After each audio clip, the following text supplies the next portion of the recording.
All right, so we have a car going around a circle, and the information that we have is, do we have the mass of the car? No. Do you think we need it? No. How come? Because the mass is going to cancel out. We're using friction. We're going to get some kind of mu g thing like we've had before. All right, so we have the radius of the circle, though, I bet. No, it's just r? Yep. Oh, because we're looking for ratios, aren't we? So a lot of stuff is going to cancel out. So what are the parameters that we're given? Mu of our mu on the dry spot is a third of.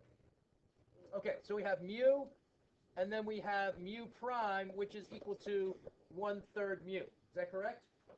All right, so in order to safely negotiate the circle at some speed, we know we need friction to be equal to the centripetal force.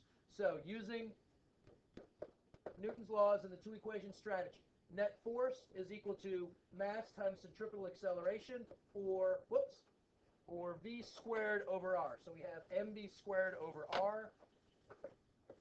And we have net force.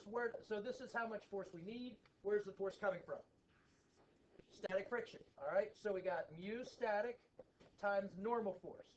All right, now it says it's an unbanked, it's a level curve. So if we just take a look real quick at a free body diagram, taking this to be our centripetal force, we know that normal force and mg have to be in balance.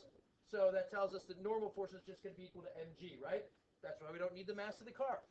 All right, so putting these two things together, we're going to see that in general, no matter what mu is, we're going to have mu static times normal is equal to mv squared over r.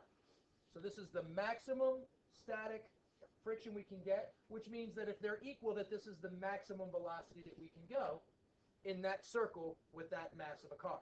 Okay? So now we'll just revise this to say mu static times mg is equal to mv squared over r. Masses cancel out, as we said, which means that in general, no matter what, we know that our maximum velocity, v, is going to be equal to the square root of mu gr, and that's mu static. Is everybody okay with that? So that's in general. So that's what we start off with. But then we find out what? That mu, all of a sudden, it is decreased to 1/3 of its original, right? So let's just, for the sake of convenience, let's just square both sides, and we're going to say v squared is equal to mu gr. This is just to make the math a little simpler as we go through the process. All right? So now we want to know by what factor do we need to reduce the speed?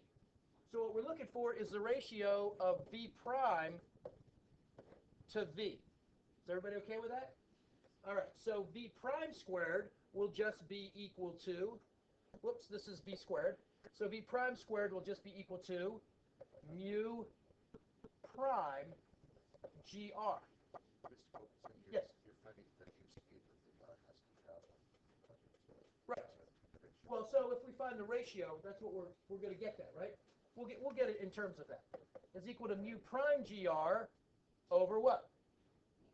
Mu gr. All right.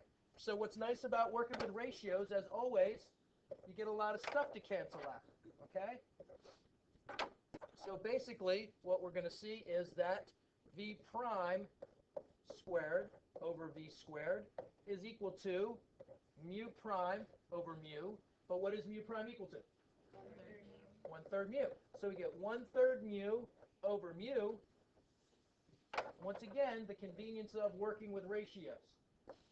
All right, so now we get that v prime squared over v squared is equal to 1/3, or v prime over v is equal to the square root of 1/3, or v prime is equal to square root of 1/3 times v.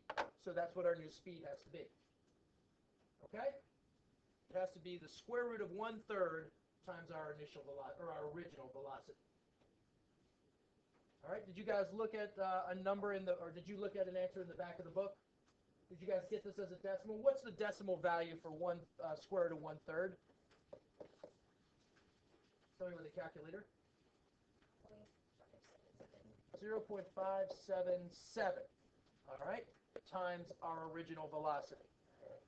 All right, so just about 60% of its original speed if we reduce that. Okay? Everybody all right with that?